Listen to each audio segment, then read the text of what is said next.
가보도록 하겠습니다. 예, 이러면 될 것 같아요. 이러면 네, 넘어지지 않을 것 같습니다. 자, 15페이지? 전화로 12페이지? 자, 가보도록 하죠. 4번. 아, 네. 여기부터 큰 3번부터네요. 큰 3번부터. 네, 여러분들은 너무 카메라에 신경 쓰지 마시고요. 자, 가보도록 하죠. 아, 혹시 내가 빠졌는데 영상 안 보내준 분이 있니? 12페이지까지. 없죠? 혹시 있으면 저한테 학원 친구로 얘기해 주세요. 예, 그러면 영상 지금 처음부터 여기 12페이지까지 다 있거든요. 유튜브에 다 있으니까 제가 보내드릴게요. 예, 여러분 검색하면 안 나옵니다. 유튜브는. 예, 제가 링크를 보내줘야만 네, 볼 수가 있어요. 예, 자, 그래서 지난 시간에 뭐에 대한 얘기를 했었느냐? 우리가 앞에 봄이라는 네, 작품을 읽고요. 봄 자체에 대한 얘기를 했었어요. 그래서 봄이라는 건 내가 간절히 기다리는 대상 뭐 이런 식으로 해석을 했었죠. 그러고 나서 또 어떻게 해석을 했었냐면 나름대로 자기 친구 1과 친구 2가 자신 나름대로 근거를 가지고 해석을 했다는 거예요. 그 근거는 사람마다 인식 수준, 관심, 경험 등이 달라서 작품을 감상하는 내용이 달라진다는 거죠. 첫 번째에서는 봄은 꿈이라고 해석을 했고요. 두 번째에서는 건강이라고 해석을 하고 있었습니다. 그러고 나면 우리가 세 번째 뭐를 살펴볼 거냐면 문학 작품을 해석하는데 네 가지 관점이 있었어요. 기억하세요? 첫 번째는 작품 자체가 있었고요. 그죠? 이런 걸 우리가 작품 자체다라고 해서 내재적 관점이다 이렇게 얘기를 했었고, 두 번째는 독자도 있었어요. 예, 독자. 그죠? 그 다음에 작가나 시대를 가지고 얘기하는 것도 있었어요. 얘네들을 우리가 합쳐서 뭐라고 불렀었냐면 외재적 관점이다 이렇게 얘기를 했었거든요. 그래서 이 중에서 우리가 독자에 대해서 배웠으니까 이제 마지막으로 뭐에 대해서 배우겠다. 작품을 해석하는 데 있어서 작가와 시대를 중심으로 해석하게 되면 우리 봄이라는 작품이 단순히 내가 간절히 기다리는 대상이나 꿈이나 건강과는 다른 의미로 또 해석하게 된다라는 얘기를 하게 될 겁니다. 그래서 이 봄이라는 작품을 쓴 작가가 이성부라는 분인데 이성부의 봄이라고 되어 있고요. 자유를 꿈꾸는 시라고 제목이 되어 있죠. 자, 그래서 여기 한번 보시면 이성부가 이 시를 지었을 당시 1970년대 군사력을 등려한 독재 정권이라고 되어 있죠. 그래서 이 작품은 언제 쓰였다? 1970년대. 독재 정권 때 쓰였다라는 거예요. 이런 1970년대 독재 정권 누가 대통령일 때냐면 이승만은 1968, 한 5년, 6년 이때 물러나게 돼요. 그래서 68년도에 5.16 쿠데타가 일어나게 되고요. 그래서 정권을 68년도부터 누가 잡게 되냐면 박정희 대통령이 잡게 됩니다. 그래서 68년도에 정권을 잡았으니까 1970년대는 누가 계속해서 정권을 잡고 있었냐면 박정희 대통령이에요. 박정희 대통령이고요. 그래서 이 박정희 대통령이 독재 정권을 할 때 강한 권력으로 국민을 통제하던 시기였다라는 거죠. 그러니까 지금 여러분들 가끔 뉴스를 보면 독재 정권 국가들이 막 나오잖아요. 지금 미얀마도 막 그래서 자유를 꿈꾸는 사람들이 많은 피를 흘리고 있는데 우리나라가 바로 그런 나라였어요. 전 세계 뉴스에 나오던 독재 국가였습니다. 근데 그러한 정부에 반대하는 많은 사람들은 민주주의를 외치다가 감옥에 갇히기도 했다. 그 민주주의를 외치다가 감옥에 갇힐 뻔한 사람들 중에 한 명이 바로 누구였냐면 이성부라는 시인이기도 했어요. 자, 그래서 이러한 시대적 상황이 이 시에 반영되어 있다고 볼 때 봄은 그 시대 사람들이 간절히 원했던 민주주의 혹은 자유를 상징한 것이라고 볼 수 있다라는 거예요. 그러니까 그 전에는 봄에 대해서 어떻게 해석했었는데 그냥 단순히 내가 간절히 기다리는 대상이라고 해석했는데 이제 뭐를 반영하게 되면 당시의 시대 상황을 반영하게 되면 봄은 뭘로 해석하게 된다? 민주주의나 자유를 상징한 것이라고 해석이 바뀌게 된다라는 거예요. 그래서 겨울이 지나면 이때 겨울은 뭘 의미하겠어요? 실현이니까 독재 정권을 의미합니다. 겨울은. 그리고 반드시 봄이 온다. 이때 봄은 그럼 뭘 의미하겠어요? 민주주의를 의미하겠죠. 지금이 봄인 거예요. 이성부 시인한테는. 그죠? 그래서 이 시는 민주주의나 자유 역시 언젠가 반드시 우리에게 올 것이라는 믿음을 노래했다. 그러니까 봄이 당연히 오듯이 뭐도 당연히 올 것이다. 민주주의나 자유로운 시대도 당연히 올 것이다 라고 얘기하는 노래로 해석이 바뀌게 된다라는 거죠. 자, 그래서 이 밑에 한번 보세요. 네. 네, 그러세요. 자, 그래서 이 밑에 보시면 비평론을 읽고 이 글을 쓴 학생의 해석한 봄의 의미와 그 근거를 찾아 정리해보자. 자, 첫 번째 뭐라고 해석하고 있냐? 민주주의가 자유라고 해석하고 있습니다. 왜? 1970년대가 무슨 정권이었으니까 독재 시기였고 그때 국민들이 가장 강렬하게 원하고 있던 것이 바로 무엇이었다? 예, 민주주의와 자유였다라고 해석하게 되는 겁니다. 이건 뭘 반영한 거라고요? 당시의 시대적 상황 혹은 시인의 삶을 반영했을 때 해석이다 라고 보시면 되겠습니다. 자, 그래서 오른쪽 페이지. 자, 보기는 문학작품을 해석하는 네 가지 방법이다. 참고로 얘가 무조건 한 문제 나온다고요. 이거 네 가지 해석은 꼭 외우셔야 돼요. 자, 그래서 작품의 내적 특징, 그저 시어 자체의 의미나 표현 방법, 아니면 화자에 대한 얘기를 하게 되면 작품의 내적 특징만을 중심으로 해석하는 게 되겠고요. 그 다음에 작품에 반영된 시대적 상황을 중심으로 해석하는 방법, 이거는 방금 우리가 오늘 했던 내용입니다. 그래서 시대 상황이나 작가를 중심으로 해석하게 되면 봄은 민주주의나 자유로 해석하게 된다라는 거고요. 작품을 읽고 독자가 받는 영향, 그죠? 독자로 해석하게 되면 내가 간절히 원하는 게 꿈이 될 수도 있고 건강이 될 수도 있더라.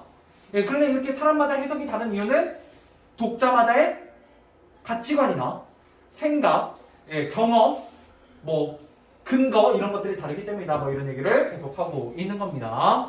그러니까 오늘 새로 오신 신입생은 제가 앞부분 영상 나중에 보내드릴게요. 오늘 수업 끝나고 생각해보니까 영상이 잘 안 찍혀가지고. 자, 그래서 다시 한번 밑에 오시면 여러분 이 단어에서 여러분한테 가르치고자 하는 게 뭐냐라고 했을 때 이겁니다. 근거. 그러니까 작품을 해석할 때 뭐가 필요하다는 거야. 그냥 무조건 해석하는 게 아니라 나름대로의 근거가 필요한데 그 근거가 크게 뭐에 속하더라? 위에 이 네 가지에 속하더라 라는 거예요. 알겠죠? 그래서 이 네 가지 근거에 대한 얘기를 우리가 지금 하고 있는 것입니다. 자, 그 다음에 문학 작품을 해석하는 방법에서 자, 내적 특징과 외적 요소 이렇게 되어 있죠? 이거 계속 똑같은 얘기요. 작품 자체로 해석하는 것과 시대, 작가, 독자 중심으로 해석하는 걸 구분해서 물어보게 된다라는 거예요. 그게 바로 이제 여기 오른쪽에도 나올 겁니다. 자, 그러면 코로니의 영감을 읽어봐야 되니까 그 전에 문제를 한번 풀어보죠. 3번, 4번, 5번, 6번까지입니다. 문제 풀어보세요.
좀 빨리빨리 가보도록 할게요.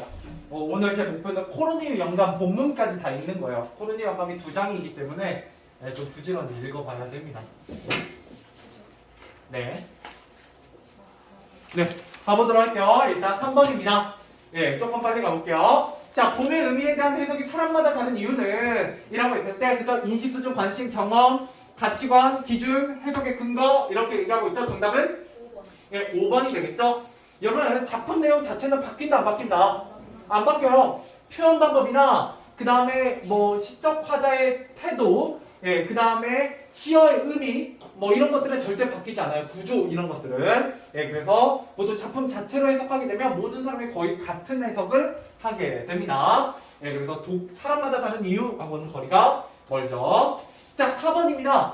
실제로 이렇게 문제가 나와요. 보기에서. 예, 보기에 1970년대 군사 독재 정권이라고 나오면 보면 뭐라고 해석하게 된다고요?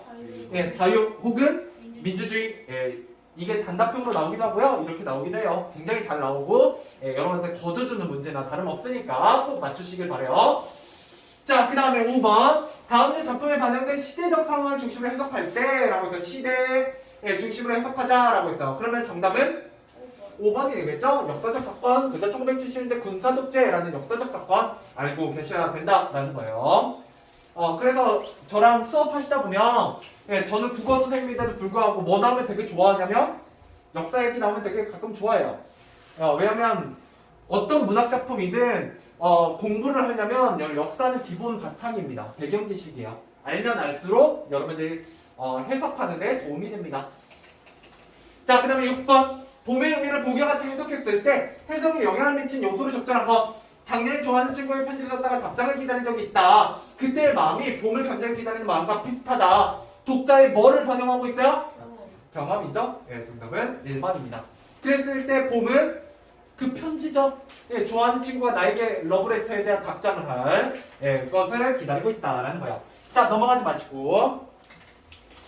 자, 이거 잠깐 보고 가보도록 할게요. 여러분, 여기 맥락상 이 작품은 당연히 뭐에 대한 얘기를 하겠다. 이 작품을 해석할 때 뭐가 필요하다? 다양한 해석의 근거가 필요하다. 고마워요. 예, 근거가 필요하다라는 얘기를 하기 위해서 이 작품이 실려 있는 겁니다. 그래서 이 작품을 그냥 작품 그대로 한번 읽어보시고요. 그 다음에 뭐를 반영해서 읽어볼 거냐면 시대 상황을 반영해서 읽어볼 거예요. 이때 시대 상황의 키워드는 뭐냐? 예, 산업화입니다. 산업화. 알겠죠? 자, 그 다음에 여기 보시면 되게 상징적이에요. 그래서 여기 풍차방앗간 마을에 대한 얘기인데 이 풍차방앗간이 뭔가를 의미해요. 뭐와 관련돼? 산업화와 관련돼. 이라고 생각하시면 되겠습니다. 그 다음에 시점은 1인칭 관찰자 시점이에요. 그래서 주인공은 그 코르니우 영감이요. 제목에서도 알 수 있듯이 주제 전통을 지키고자 하는 코르니우 영감의 집념입니다. 뭐에 대한 얘기를 하는구나. 산업화 시대에 뭐를 지키는 사람? 그렇죠. 전통을 지키는 사람에 대한 얘기를 하는구나 라고 알고 계시면 되겠습니다. 전통. 그래서 여러분 이런 포인트를 짚고 읽으시면 굉장히 쉬운 얘기가 되고요. 그 다음에 극적 반전이 있어요. 그래서 주제를 효과적으로 드러냅니다. 그 다음에 상징적 의미를 지닌 소재를 통해 전통과 산업화 이 둘은 의미가 같겠어요? 대비되겠어요? 예, 대비되는 이 두 가지 요소에 대한 얘기를 할 겁니다. 그랬을 때 여러분들이 어떻게 읽으시려고 노력해야 되냐? 이렇게 반대되는 개념이 두 개가 등장한다면 이 글은 둘 중에 하나에 어떤 시선을 보낼 거냐면 긍정적인 시선을 보낼 거예요. 어떤 하나에는 부정적인 시선을 보내겠죠. 그래서 어떤 관점인지도 여러분 한번 파악하시면서 읽어보도록 하겠습니다. 자, 여기에 4명의 다음 페이지요. 4명의 등장인물이 등장합니다. 자, 그래서 코르니유 영감, 프랑스의 마마이, 맞지? 마마이, 그 다음 비베트, 마마이의 큰아들 뭐 해서 이렇게 나와 있고요. 그 다음에 여기서 나는 프랑스의 마마이에요. 프랑스의 마마이. 그래서 프랑스의 마마이랑 주인공이요. 코르니유 영감. 이 주인공은 이웃이고요. 그 다음에 코르니유 영감의 손녀가 있어요. 비베트. 그 다음에 마마이의 아들이 있고요. 큰아들. 그래서 이 아들과 비베트가 something이 있죠. something이 있어서 둘이 연인 관계로 발전해가지고 마마이는 이 손녀를 굉장히 마음에 들어합니다. 마음에 들어해서 이제 이 큰아들이 뭐하러 가냐면 이 코르니유 영감한테 이제 좀 허락받으러 가는 거죠. 둘이 연인 관계라는 걸. 자, 그래서 한번 가보도록 할게요. 프랑스 마마이가 여자가 아니에요? 네. 이름이 조금 여자같이. 네. 그래요?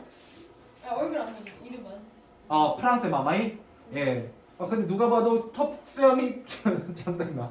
수염이 막 나 있는 아저씨죠? 자, 가보도록 할게요. 자, 아주 오래전 풍차방앗간이 가득했던 프로방스 마을, 프랑스의 한 지역이에요. 이곳은 미를 받기 위해 찾아오는 사람들 덕에 활기찬 분위기였어. 그런데 마을의 최신식 증기 이게 바로 이제 뭐를 가리키냐면 그렇죠. 얘가 바로 산업화예요. 네, 최시진 증기방앗간이 들어서면서부터 이곳의 풍차방앗간은 하나둘씩 문을 닫았고 지금처럼 쓸쓸한 마을이 되고 말았지. 그런데 이곳에 아직도 꿋꿋하게 돌아가는 풍차방앗간이 하나 있었어. 이때 꿋꿋이 돌아가는 풍차방앗간, 바람에 의해서 돌아간다. 얘가 바로 뭘 상징하냐면 전통을 상징하겠죠. 그죠? 전통. 그래서 이 둘은 반대의 개념이 될 것이다 라는 거예요. 그래서 이 풍차방앗간의 주인이 바로 누구였다? 코르니 영감이었고요. 예, 풍차방앗간이었지. 그런데 이상한 건 코르니 영감이 아무도 밀을 빻아달라고 주문하지 않았다는 거야. 자, 이 풍차방앗간의 비밀이 무엇인지 들어볼까? 이 비밀이 이제 이 글의 중심 내용이고 갈등의 요소입니다. 자, 가볼게요. 자, 가보나. 어느 화창한 날이었네. 자, 어때요, 말투가? 네, 친근하죠? 그죠? 날이었네. 여기 보면, 말을 건네는 듯한 말투. 네, 친근감 유발입니다. 그죠? 네, 관찰자 우리한테 이야기를 들려주는 듯한 말투로 이야기를 전개하고 있어요. 말을 건네는 듯한 말투, 친근감 유발입니다. 자, 계속 가볼게요.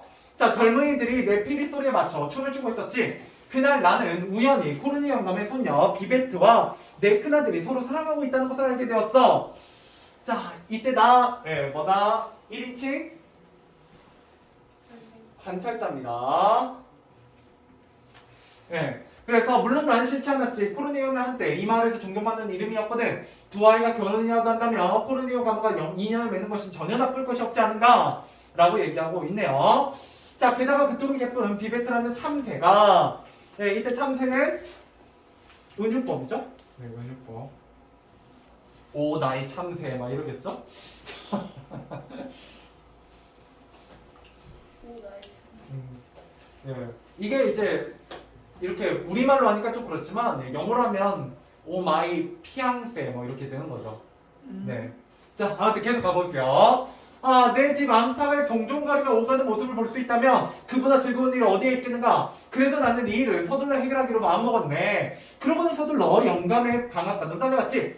그런데 글쎄 그럴 수가 있나? 영감이 나를 어떻게 대했는지 말이야. 자, 남단 어떻게 대했는지 보죠. 그 영감이 나를 그토록 푸대접할 줄은 꿈에도 생각하지 못했다네. 그죠? 도무지 문조차 열어주지 않으려고 하는 거야. 자, 문조차 열어주지 않았다라는 거죠. 왜 그랬을까요? 풍차 방앗간의 비밀을 지키기 위한 행동이요. 그래서 이 마마이를 싫어해서 그런 게 아니라 풍차방앗간에 못 들어오게 해서 비밀을 유지하려고 하는 거죠. 어떤 비밀인지 다음 페이지에 계속 가볼게요. 자, 하는 수 없이 나는 잠을 두기나 틈으로 내가 방앗간 찾아온 이유를 낱낱이 설명해야 했네 라는 거예요. 왜 찾아갔어요? 자기 아들과 코르니 영감 손자의 결혼 문제 때문이죠. 자, 계속해서 가보죠. 자, 그러는 동안 고양이가 내 머리 위쪽에 창살 위에 올라앉아서는 끊임없이 울더군. 마치 악마의 숨소리와도 같은 울음소리를 내며 말이야. 지급법이죠? 왜 이렇게 표현했느냐? 코르니 영감이 자신을 무시한다고 생각함이죠. 그죠? 그렇기 때문에 이 울음소리가 안 좋게 들리는 거죠.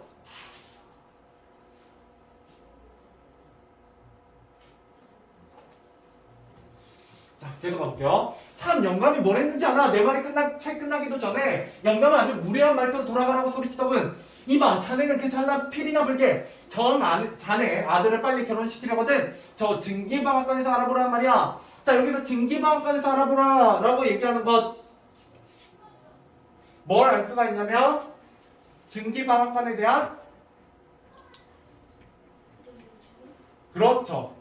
네, 대한 그렇게 씁시다. 부정적 시선. 이거 비꼬는 말이잖아요. 그죠? 근데 솔직히 마마의 입장에, 프랑스의 마마의 입장에서는 왜 이렇게 얘기하는지 알 턱이 없죠. 네. 계속 가볼게요. 자, 그런 말을 들었으니 나는 피가 거꾸로 쏟을 수밖에. 그죠? 굉장히 이제 흥분했다. 예, 라는 걸 비유하고 있습니다.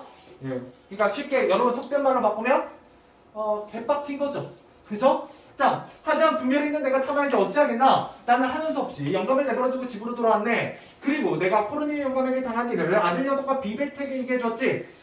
하지만 두 아이는 내 말을 믿을 수 없어 하는 것 같았어. 내가 다시라고 거듭말하자 아이들은 자기들이 직접 코르니 영감을 찾아가 말해보겠다며 나에게 허락해달라고 간청하더군.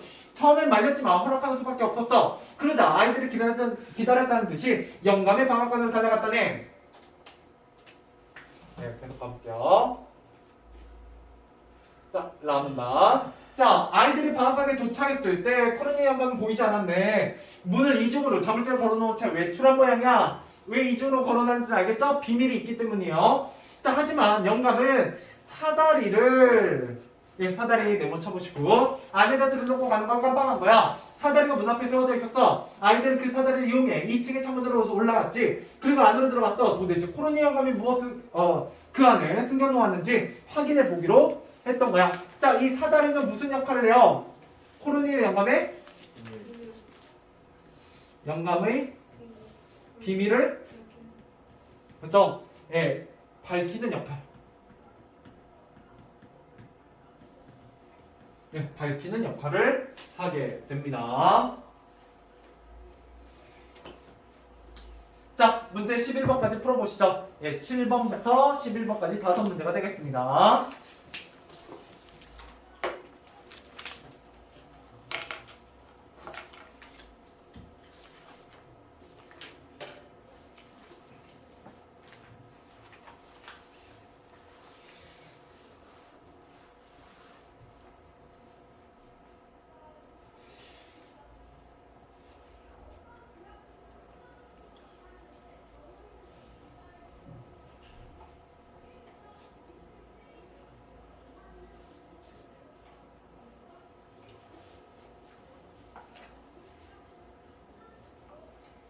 선생님 4화절이요. 띄어쓰기 3번 있는 내 덩어리요.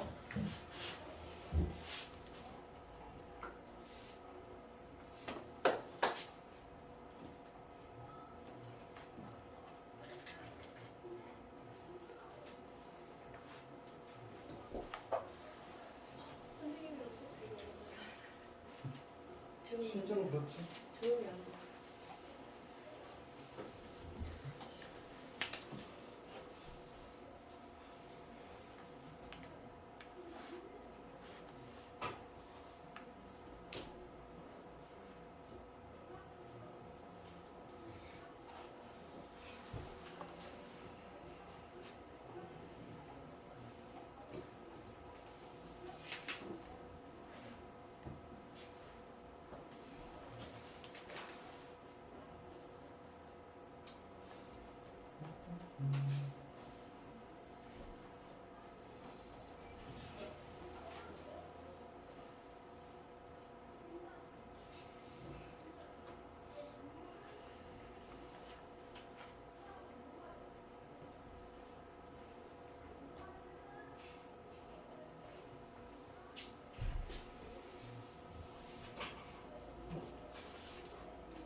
자, 가보도록 하죠. 예, 그렇게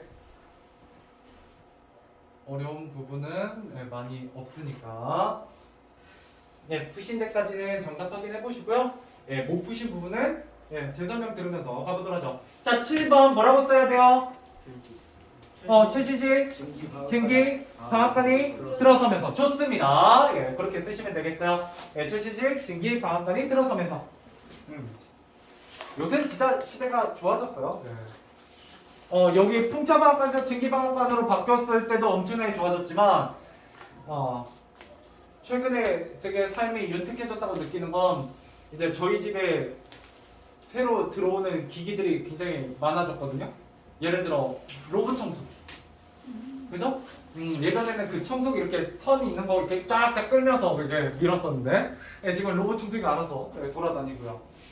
그 다음에 식기세척기. 지금 예전에는 직접 설거지를 하나하나 했어야 되는데 지금은 이제 물에 불려갖고 그냥 식기세척기에 놀리고 돌리면 되죠. 그리고 실제로 근대 여성들을 구한 가장 중요한 기계는 뭐였냐면 세탁기. 세탁기죠. 굉장히 유명한 이야기예요. 아, 네. 그러네. 참고로 옛날에는 세탁을 하루에 2-3번씩 했고요. 뭐 때리면서. 네, 특히 우리나라 사람들은 더 심했대요. 왜 그랬냐면 우리나라 무슨 민족이요? 배달의 민족 말고 무슨 민족? 어떤 옷을 좋아했어? 네, 베개 민족이었죠. 그래서 실제로 베개 민족이었기 때문에 여러분 흰 옷 입으면 관리하기가 어렵잖아요. 그래서 우리 옛날 어머니들은 굉장히 빨래를 자주 여러 번 했다고 해요. 그런데 세탁기가 들어오면서 노동 시간이 굉장히 줄어들죠. 그 줄어든 노동 시간을 이제 뭐 하게 되었냐면 사회생활을 하게 되었죠. 설거지 다시 설거지. 자, 그래서 계속 가보도록 할게요. 자, 그다음 8번 가문에서 나가 코르네 영감에게 찾아간 이유로 알맞은 건 뭐를 얘기하기 위해서 그렇죠? 결혼을 얘기하기 위해서 갔다라는 거예요. 자, 그 다음에 9번 이 글의 시점에 대한 설명을 알맞은 것은 1번 자, 접근서 주인공이 나가 2번이. 네, 2번이죠. 관찰자 시점이라고요. 주인공 시점 아니고 그래서 정답은 2번입니다. 진짜 존나 꼬라 왜 그래? 여러분들 유튜브에 박제되니까 말은 조심하시고요. 자, 주인공 시점이 아니고 관찰자 시점이에요. 주인공은 코르니에 영감입니다. 자, 10번 기형을 통해 알 수 있는 인물의 심리 상태를 알맞은 것은 흥분. 네, 흥분입니다. 그 흥분은 아니고요. 굉장히 빡쳤다는 얘기예요. 그죠? 자, 11번입니다. 라문에서 코르니에 영감의 비밀을 밝히는 데 도움을 주는 역할을 하는 소재를 찾아 쓰시오. 사다리입니다. 넘어가보죠. 자, 오늘 시간상 지금 이 페이지를 마지막 페이지로 해보도록 할게요. 자, 열심히 읽어보도록 하겠습니다. 자, 드디어 이제 비밀이 밝혀져요. 그런데 이게 웬일이란 말인가? 방앗간이 텅텅 비어 있었던 거야. 산더미처럼 쌓아있을 줄만 알았던 밀가루 부대는 하나도 없고 미란한 털도 보이지 않았어. 심지어 벽이나 구석에 처진 거미줄 위에도 밀가루가 내려앉은 흔적이라고는 찾아볼 수가 없었지. 아무리 눈을 씻고 보아도 최근에 밀을 빻았다는 흔적 같은 것은 어디에도 없었어. 풍차방앗간이라면 항상 풍기기 마련인 향긋한 냄새조차도 맡을 수가 없었지. 오히려 풍차방앗간 위에는 먼지만 뽀얗게 쌓여 있었고 그 위에서 말라 비틀어진 고양이가 꾸벅꾸벅 돌고 있지만 봐.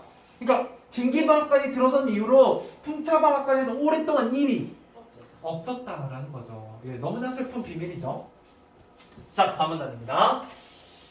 자, 아래 친구 설명은 마찬가지였어. 오래된 이불이 흐트러져 있는 낡은 침대와 옆에 벽에 걸린 누더기 같은 옷 몇 벌, 계단을 굴러다니는 빵 한 조각이 그 방에 놓인 전부였다네. 방구석에 서너 개의 자루가 보였어. 그 자루에는 자갈과 허연 흙이 들어있었지. 그것은 다름 아닌 깨진 회벽 조각과 백도 부스러기들이었다는 말이세. 자, 이제 코르니 영감의 비밀을 알겠나? 영감은 마을 사람들이 아직도 자신의 풍차방앗간이 밀을 빻고 있다는 걸 믿게 하려고 저 자루를 노새에게 짊어지게 하여 오솔길을 오르고 내렸다는 거야. 자, 왜 이렇게 했느냐? 자, 그래, 맞아. 영감이 밀이라고 싣고 오가던 것은 바로 부서진 옛 방앗간의 폐기물들이었어 라는 거죠. 굉장히 슬픈 일이죠. 밀을 빻은 게 아니라 먼저 망한 이웃 방앗간의 폐기물을 가져다가 빻았다는 거예요. 자, 그렇게 해서라도 풍차방앗간에 뭐를 지키고 싶었다? 명예를 지키고 싶었다라는 거예요. 자, 불쌍한 코르니 영감. 사실 영감도 진기방앗간의 일거리를 빼앗긴 지 한참이 지났던 거야. 늘 풍차한 아이들은 돌아가고 있었지만 방 안을 헛돌고 있었던 것이지. 아이들은 눈물을 흘리면서 돌아왔네. 그리고 내게 모든 것을 이야기해 주었지. 아이들의 말을 듣고 나는 가슴이 찢어진 줄 알았네. 나는 즉시 달려 나가 마을 사람들의 그 이야기를 해줬네. 그리고 말했지. 우리가 모을 수 있는 밀을 최대한 많이 모아서 코르니 영감에게 가져다 줍시다. 그러자 마을 사람들은 고개를 끄덕이고 밀을 모아 당당하기 싫어 코르니 영감의 풍차방앗간으로 향했지. 자, 3다. 그런데 이게 웬일인가? 영감의 풍차방앗간이 활짝 열려있는 것이 아닌가? 왜 활짝 열려있겠어요? 들켜서. 이제 더 이상 비밀을 유지할 필요가 없다고 생각한 거죠. 자, 그리고 문 옆에는 코린 영감이 흙부대를 끌어안고 울고 있는 거야. 왜냐고 방금 전에 누군가 자신의 방앗 안으로 들어와 비밀을 눈치챈 것을 알았기 때문이지. 영감은 그것이 슬펐던 거야. 아, 이 초라한 코린이 이제 죽어야겠지. 이 방앗간이 온 동네 사람들에게 놀림감이 되었으니 라고 생각하고 있는 겁니다. 자, 아문나까지 읽어보죠. 자, 코린 영감은 그렇게 말하면서 정말 슬프게 울었다네. 자신의 방앗간을 온갖 이름으로 부르면서 마치 진짜 사람에게 하듯이 말을 걸면서 말이야. 네, 그만큼 코린 영감은 방앗간에 대해서 어떤 걸 가지고 있었다? 굉장히 애정을 가지고 있었다라는 거죠. 예, 이름으로 부를 정도로. 그죠? 자, 바로 그 무릎에 밀을 씨는 마을 사람들의 당나귀들이 방앗간 앞에 도착하기 시작해서 우리 주저앉아 있는 영감을 향해 크게 외쳤지. 옛날 이 방앗간에 수많은 사람이 드나들 때처럼 말이야. 이봐요, 저 거기 방앗간 코린 영감님. 예, 이러면서 약간 해피엔딩으로 가고 있죠. 자, 오른쪽 페이지는 다음 시간에 읽어보도록 하고요. 여러분 12번, 13번만 풀어보세요. 12번, 13번. 여기까지 하고 마무리해 보도록 할게요.